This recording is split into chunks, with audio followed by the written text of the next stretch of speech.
Gue udah ketemu sama banyak pemilik bisnis ataupun para leader di Indonesia, dan gue menemukan suatu kesamaan bahwa banyak banget orang yang membahas marketing itu penting.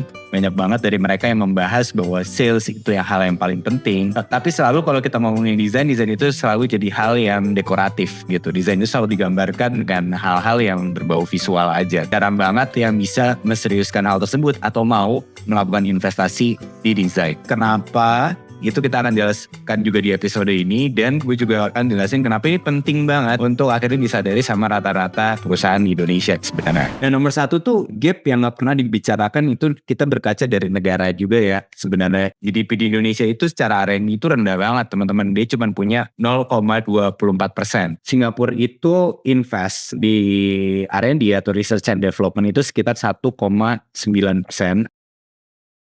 Singapura itu 8 kali lebih besar daripada Indonesia GDP-nya. Dan jelas banget ini sangat berpengaruh.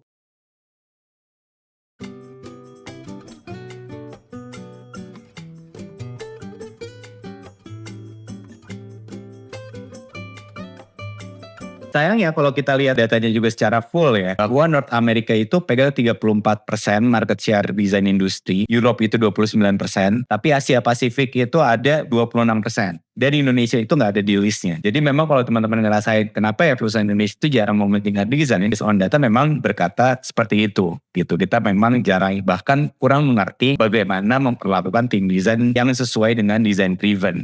Dari data tersebut bisa disimpulkan sebenarnya bahwa Indonesia itu bukan nggak punya talent desain yang kompeten, tapi memang nggak benar-benar tahu gimana cara waktu desain strategik atau desain driven itu bekerja di dalam suatu perusahaan. Sebenarnya hal tersebut juga terjadi karena ada 3 alasan yang jarang diakui oleh rata-rata perusahaan di Indonesia. Yang nomor pertama adalah terlalu nyaman dengan pasar domestik. Gitu. Ketika pasar domestik itu ada 270 juta orang, jadinya tidak perlu berinovasi dan berkreativitas untuk survive di Indonesia secara lama.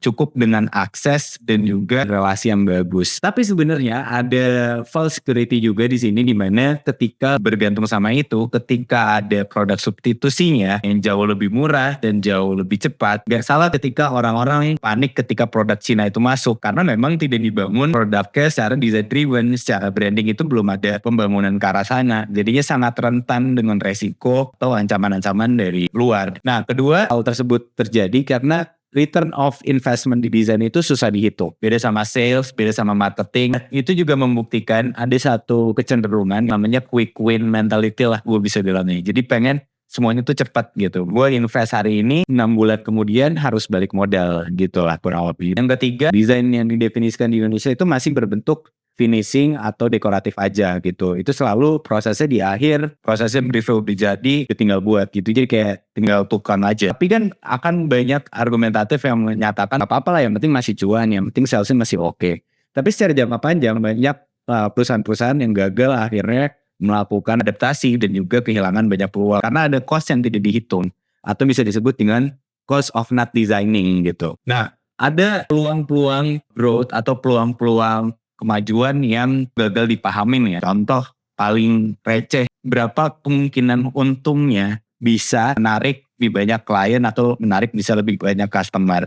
Untungnya kalau misalnya kita tuh terlihat proper di calon investor, berapa persen itu nggak dihitung kan sama mereka. Ketiga juga pas ketika employer branding kita bagus, terus talent-talent terbaiknya masuk, jadi produktivitas kita naik, itu dihitung nggak? Itu loss cost yang selama ini tuh nggak pernah dihitung. Padahal kalau kita mau lihat data, ada riset di McKinsey, ada 300 perusahaan publik berjalan sepanjang 5 tahun, dan hasilnya perusahaan yang invest di desain secara strategik itu mencatat revenue-nya itu 32% lebih tinggi daripada perusahaan-perusahaan lain. Dan total return shareholders-nya lebih 56% lebih tinggi daripada perusahaan-perusahaan yang nggak punya design driven atau nggak punya design strategi. Bahwa design driven companies itu meng-outperform S&P. Itu adalah salah satu instrumen investasi tertinggi di Amerika. Di outperform 228% selama 10 tahun. Cost yang dari tadi gue ceritain itu diambil dari data-data dan fakta-fakta yang memang nyata dan dirasain. Walaupun memang sulit untuk diartikulasiin ataupun sulit untuk dideskripsikan. Itu kan kita udah ngomongin jauh banget nih, kurang lebih sangat makro lah ya. Gimana sih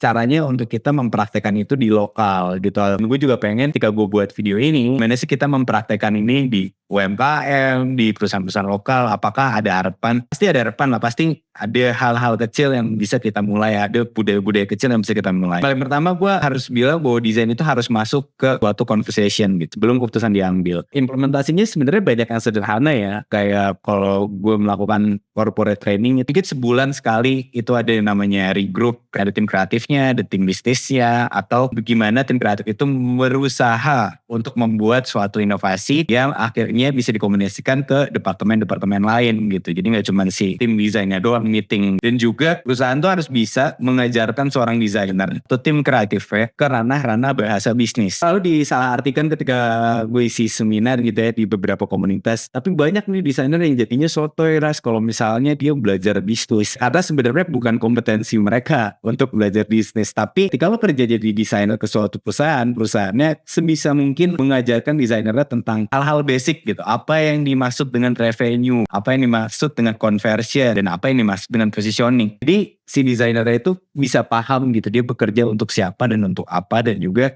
si bisnisnya juga bisa nantinya akan mendapatkan tim desain itu bisa lebih kompetens. Kompetens itu dalam artian apa? Ketika dia presentasi ke divisi lain, ketika dia menyampaikan sesuatu ke divisi lain, nggak lagi ngomongin desainnya bagus kayak gini, tapi benar-benar bisa mengkomunikasikan hal-hal sesuai dengan yang diharapkan, dan juga nggak melulu tentang desain itu bagus, cara logonya gedein atau fontnya gedein, kayak gitu. Nah, gue tahu bahwa ini bukan hal yang mudah, even gue sendiri pun ngomong based on experience yang dipanggil as a consultant dan training beberapa perusahaan. Setiap perusahaan punya culture beda, baik dari banking, gue pernah terus pemerintahan pun sekalipun, ataupun startup, ataupun corporate yang punya culture corporation banget, itu punya budaya-budaya yang berbeda, ciri khas yang berbeda. Cuman gue yakin hal-hal kecil ya tadi itu bisa ngerubah banyak hal sebenarnya, dan gak harus dipaksain kementerian harus nggak ngikutin startup. Saya bilang gak mungkin sih.